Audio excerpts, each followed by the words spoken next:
Euro ਦੀ ਡਿੰਗੀ ਉਹ ਵੀ ਖੁੱਲ ਕੇ ਬੋਲ ਜਿਵੇਂ ਚਾਹ ਨਾਲ ਬੋਲ ਹਾਂ ਉਹੀ ਆ ਆਹੋ ਜੀ। ਮੈਂ ਤੁਹਾਨੂੰ ਦੂਜੀ ਗੱਲ ਸੁਣਾਉਣਾ। ਮੈਂ ਨਾ ਤੁਹਾਨੂੰ ਦੱਸਣਾ ਵਾ ਕਿ ਮੈਂ ਨਾ ਉੱਥੋਂ ਜਿਵੇਂ ਨਿਕਲਿਆ ਨਾ, ਅੱਛਾ, ਮੈਨੂੰ ਪਤਾ ਕੌਣ ਸੀ ਏਜੰਟ ਦਾ, ਕੌਣ ਸੀ ਪਤਾ ਆਪਣਿਆਂ ਦਾ। ਉਹ ਮੁੰਡਿਆਂ ਦੇ ਨਾਲ ਜਿਹਨਾਂ ਨਾਲ ਦੇ ਪਿੰਡ ਦੇ ਦੋ ਮੁੰਡੇ ਸਨ ਸਮਾਨੇ ਵਾਲੇ, ਉਹ ਪਤਾ ਕੌਣ ਸੀ ਏਜੰਟ ਦਾ ਨਾਂ ਕੀ ਹੈ ਸਾਨੂੰ, ਨਾ ਪੈਸੇ ਦਿੱਤੇ ਨਾ ਪਤਾ ਕਿ ਏਜੰਟ ਕੌਣ। ਉਹਨਾਂ ਆਖਿਆ ਕਿ ਜਾਣਾ ਡੇਂਗੀ ਲਾਣੀ ਤੇ ਡੇਂਗੀ ਲਾਈ ਉਹਨਾਂ ਨਾਲ। ਉਦੋਂ ਬੈਠੇ ਲੋਕ ਨੂੰ ਕੋਟੇ ਸਫਰ ਵਾਸਤੇ ਤੇ ਰਾਹ 'ਚ ਫਿਰ ਉਲਟੀਆਂ ਜਿਹੜੀਆਂ ਆਈਆਂ। ਕਿਉਂ ਨਾ ਉਲਟੀਆਂ ਬਸ ਏਸੀ ਲੱਗਾ ਤੇ ਮੈਂ ਏਸੀ ਕਦੀ ਬੈਠੀ ਨਹੀਂ ਸੀ ਆਇਆ ਜ਼ਿੰਦਗੀ 'ਚ ਪਹਿਲੀ ਵਾਰ ਬੈਠਾ ਪਹਿਲੀ ਬਸ ਬੈਠਾ ਏਸੀ ਵਾਲੀ। ਅੱਗੇ ਕਿੱਥੇ ਬਹਿੰਦਾ ਰਿਹਾ ਉਹ ਅੱਗੇ ਮੈਂ ਜੀ ਕਦੀ ਗੱਡੀ 'ਚ ਜਾਂਦਾ ਸੀ, ਗੱਡੀ 'ਚ ਏਡਾ ਕੁਝ ਹੁੰਦਾ ਹਿਸਾਬ ਤੇ ਬਾਅਦ 'ਚ ਉਹਨਾਂ ਨੇ ਕੋਈ ਨਾ ਬਾਬਾ ਜੀ ਮੈਂ ਟਰੈਕਟਰ ਤੇ ਪਾਕਿਸਤਾਨ ਹੋਏ ਹੋਏ ਟਰੈਕਟਰ ਤੇ ਹਿਸਾਬ ਤੇ ਖੁੱਲਾ ਮਾਹੌਲ ਹੁੰਦੇ ਤੇ ਕਿਹੜੀ ਏਸੀ ਲੋੜ ਹੁੰਦੀ ਉਹ ਤੇ ਕੋਈ ਮਸਲਾ। ਉੱਥੇ ਉਹਨੇ ਕੋਈ ਏਸੀ ਛੱਡਿਆ ਚੋਖਾ ਤੇ ਉਹ ਬਾਹਰ ਚੜ ਗਿਆ ਤੇ ਉਲਟੀਆਂ ਕਰ ਕਰ ਬੁਰਾ ਹਾਲ ਹੋ ਗਿਆ। ਤੇ ਉਲਟੀਆਂ ਹੁੰਦੀਆਂ ਹਨ ਪਾਣੀ ਦੀਆਂ ਉਲਟੀਆਂ ਹੁੰਦੀਆਂ ਜਿਵੇਂ ਕਰ ਕਰ ਨਾ ਬੰਦਾ ਜਿਵੇਂ ਪਾਗਲ ਨਹੀਂ ਹੋ ਜਾਂਦੇ, ਉੱਕੀ ਦਿਮਾਗ ਪਾਟਣ ਨਾਲ ਹੋ ਗਿਆ।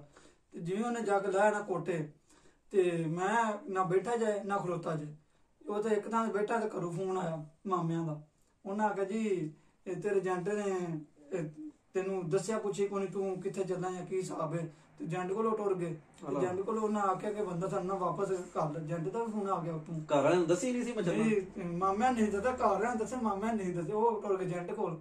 ਉਹਨਾਂ ਨੂੰ ਏਜੰਟ ਦਾ ਕਿੰਨਾ ਦੱਸਿਆ? ਏਜੰਟ ਦਾ ਪਿੰਡੂ ਪਤਾ ਲੱਗਣਾ ਉਹ ਤੇ ਉਹਨਾਂ ਘਰ ਦਾ ਦੱਸਿਆ ਉੱਥੋਂ ਦਾ ਏਜੰਟ। ਤੇ ਉਹ ਜਿਵੇਂ ਉੱਥੇ ਆਪਣੇ ਨਾ ਏਜੰਟ ਆਂਦਾ ਤੂੰ ਨਹੀਂ ਹੈਗਾ ਜਾਣਾ ਤੂੰ ਪਿਛਾ। ਮੈਂ ਕਿਹਾ ਹੁਣ ਮੈਂ ਤੋੜ ਪੜਾ ਜੇ ਮੈਂ ਕੋਟੇ ਮੈਨੂੰ ਪਤਾ ਹੀ ਨਹੀਂ ਸੀ ਨਾ ਪਾਕਿਸਤਾਨ ਇੰਨਾ ਬਾਹਰ ਗਏ ਨਿਕਲਿਆ ਨਾ ਲਾਹੌਰ ਤੱਕ ਕਦੇ ਗਿਆ ਸੀ ਇੰਨਾ ਪਤਾ ਹੀ ਕੌਣ ਸੀ। ਉਹ ਗਿਆ ਉੱਥੇ ਉਹਨੇ ਫੋਨ ਕੀਤਾ। ਉਹਨੇ ਕਿਹਾ ਤੂੰ ਵਾਪਸ ਆਣਾ, ਤੂੰ ਨਹੀਂ ਹੈਗਾ ਜਾਣਾ, ਤੇਰੇ ਘਰੋਂ ਫੋਨ ਆ, ਤੂੰ ਨਹੀਂ ਹੈਗਾ ਜਾਣਾ। ਮੈਂ ਕਿਹਾ ਨਹੀਂ ਮੈਂ ਹੁਣ ਤੋੜ ਆ, ਹੁਣ ਮੈਂ ਪਾਗਲ ਨਾ ਪਿਛਾ ਜਾ।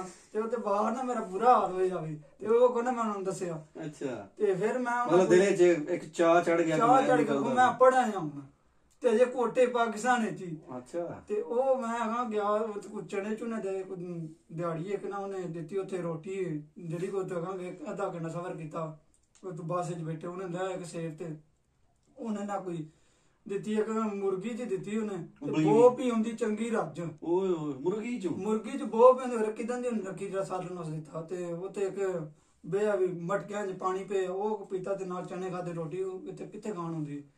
2 ਦਿਨ ਇੰਜ ਨਾ ਬਾਅਦ ਚਣਿਆਂ ਨਾਲ ਨਾ ਗੁਜ਼ਾਰਾ ਕੀਤਾ। ਫਿਰ ਮੈਂ ਸੈੱਟ ਹੋ ਗਿਆ। ਹੁਣ ਬਾਹਰ ਚੜਨਾ ਲੈ ਗਿਆ ਰੋਟੀ ਛੋਟੀ ਕੋਨਾ ਖਾਦੀ। ਤੇ ਉਹ ਜਿਵੇਂ ਜਿਵੇਂ ਅਗਾਂ ਟੁਰਦੇ ਗਏ ਫਿਰ ਅੱਗੂ ਇਹ ਸਫ਼ਰ ਹੋ ਗਿਆ ਕਿ ਨਾ ਤੂੰ ਬੈਠੇ ਪਾਕਿਸਤਾਨ ਤੋਂ ਜਾਂ ਸ਼ੁਰੂ ਹੋਏ ਤੇ ਕਈ ਬੱਸ 'ਚ ਬੈਠੇ ਤੇ ਬੱਸ 'ਚ ਜਾ ਕੇ ਪੁਲਿਸ ਚੈੱਕ ਕਰਨ ਵਾਲੇ ਆ ਗਏ। ਉਹ ਅਜੇ ਪਾਕਿਸਤਾਨ ਕੋਟੇ ਦੇ ਵਿੱਚ ਤੇ ਇੱਕ ਬੰਦਾ ਨਾਲ ਦਾ ਉਹਨੇ ਆਖਿਆ ਕਿ ਉਹਨੇ ਪੁੱਛਿਆ ਕਿ ਕਿੱਥੋਂ ਆਏ ਤੇ ਕਿੱਥੇ ਚੱਲੇ ਹੋ। ਅਸੀਂ ਜੀ ਪਾਕਿਸਤਾਨ ਨੂੰ ਆਏ ਹਾਂ।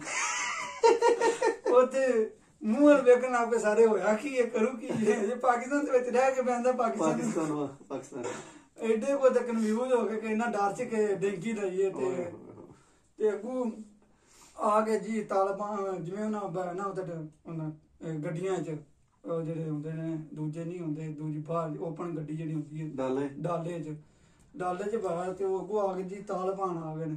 2,000 ਰੁਪਇਆ ਉਹਨਾਂ ਨੇ ਦਿੱਤਾ। ਚੋਰ ਪੈ ਗਿਆ ਸੀ? ਨਹੀਂ ਉਹ ਤਾਲਿਬਾਨ ਨਹੀਂ ਜਿਹੜੇ ਹੁੰਦੇ ਕਿ ਇਹਨਾਂ ਨੂੰ ਟੈਕਸ ਦੇ ਕੇ ਜਾਣਾ ਪਤਾ ਨਹੀਂ ਕੀ ਹਿਸਾਬ ਇਹਨਾਂ ਮਤਲਬ ਪੈਸੇ ਨਾਲ ਚੋਰੀ ਕਰ ਹੀ ਲਾਇਆ 2,000 ਰੁਪਇਆ ਉਹਨਾਂ ਦਿਆ ਸਾਰਿਆਂ ਨੂੰ 2,000 ਰੁਪਇਆ।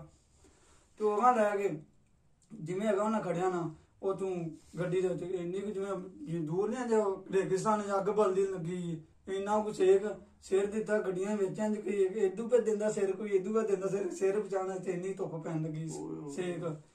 ਤੇ ਉਹ ਜਾਂਦੇ ਜਾਂਦੇ ਫਿਰ ਬਸ ਹੋ ਗਈ ਮੈਂ ਭੁੱਲ ਗਿਆ।